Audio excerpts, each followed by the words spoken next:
шүкіршілік дәптерін қате толтырып жүрсіз. Неге? Ең алдымен шүкір деген не және қалай жасалатын сіздерге айта кетейін. Шүкір деген ол бар нәрсеге бүкіл денемен, ішіңнен разылықпен рахмет айту, алғыс айту. Оған қалай жетуге болады?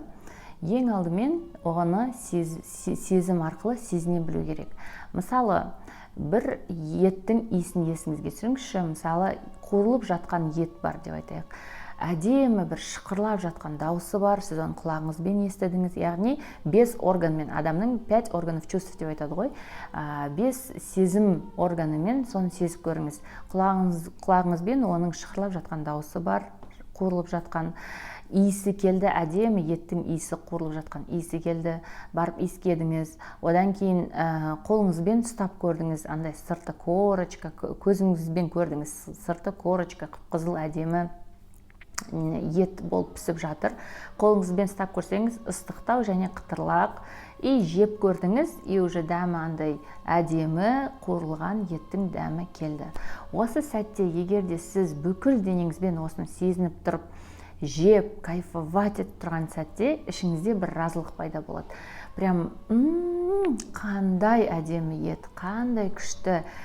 Аллахым, осындай тағамдарыңды менің өмірімде көбейтші, осыдан маған арттыршы, не деген әдемі ризық, не деген әдемі тамақ деп, егерде шын мәнінде сөйтіп іштен разылықпен айтатын болсаңыз, вот как раз сол сәтте именно мысалы тамақтарыңыз әдемі, мысалы ет өміріңізде аз болса, ол көбейіп, әдемі тамақтар жеп, әдемі жерлерде жүріп, солай ризығыңыз артады. Енді екінші шарт, неге шүкір етсең, сол нәрсең артады. Мысалы, сіз жаңа тамаққа шүкір еттіңіз ба, сіздің тамағыңыз әдеміленеді және артады. Ал егер де сіз мысалы басқа нәрсе, сіз кішкентай бөлмеде тұрсаңыз да, білемін, кішкентай бөлмеде әйелдер қиналып, времянка болуы мүмкін, иісі жаман, условия жоқ деп сөйтіп, мысалы, сіз ренжіп жүрген болуыңыз мүмкін.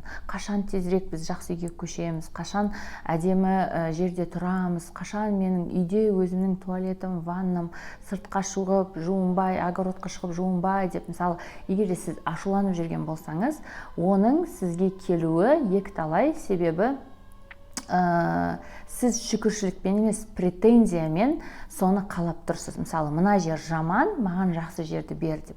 Бірақ егер де сіз шынымен үйіңіздің керемет бір үйге кіріп, жақсы жағдайларда өмір сүргіңіз келсе, онда сіз не істеуіңіз керек? Сол времянканың ішінде тұрған кезде, мысалы, терезеден қарап тұрсыз, сыртта жаңбыр болып жатыр, или бір қар жауып жатыр, или, например, қазір бүкіл квартиралар қымбаттап кетті, ал сіз өз үйіңізде тұрып жатсыз. Яғни, кем дегенде бір 200-300 мыңды үнемдеп тұрсыз. Сол 200-300 мыңды сіз, мысалы, жаңа үйге жинап жатсыз. Соның арқасында сізде уже бір белгілі капитал жиналып жатыр.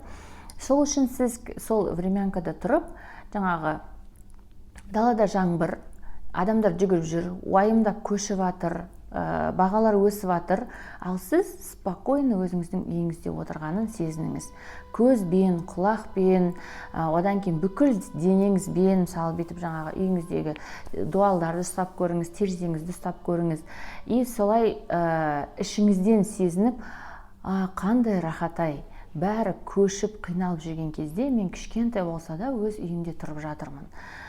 Қандай жақсы, мен уайымдамай, мен ешкім қуып жібереді демеймін, ешкімнен қиналмай, мен қазір осы үйде тұрып жатырмын. Даже если ол времянканы сіз снимать етіп жатсаңыз да, Аллахым, қандай рахат, елдің бәрі қиналып, өзінің айлығынан көп ақша төлеп, басқа үйлерге көшіп жатыр, ал мен осындай арзан, жақсы үйде тұрып жатырмын, саған рахмет, менің баспанам бар, альхамдулиллах деп айтқан кезде, сол кезде ішіңізден разылық пайда болып, шын ниетпен осы үйге рахмет айтсаңыз, алғыс айтсаңыз, шүкір айтсаңыз, сол кезде сіздің болашақта жақын арада, может быть, даже жақсы жерге көшу ықтималыңыз өте жоғары және ең жақсы шарттармен, мысалы, может быть, ақшалай арзан болып шығады, может быть, сізге біреу өз үйін бере салатын шығар, может әдемі шарттармен, рассрочкамен бір туыстардан бірлерден алып қалу мүмкіндігі пайда болып қалар.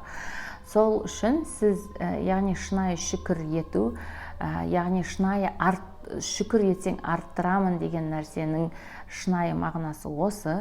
Ішіңізден сезіммен сезіп, разылық пайда болып, тілмен сол разылық арқылы айтқан кезде, разылық сезімі арқылы айтқан кезде, сізде бар нәрсе, шүкір етіп жатқан нәрсе артылады, және сіз одан да көп, одан да мықтыға қол жеткізе алатын боласыз.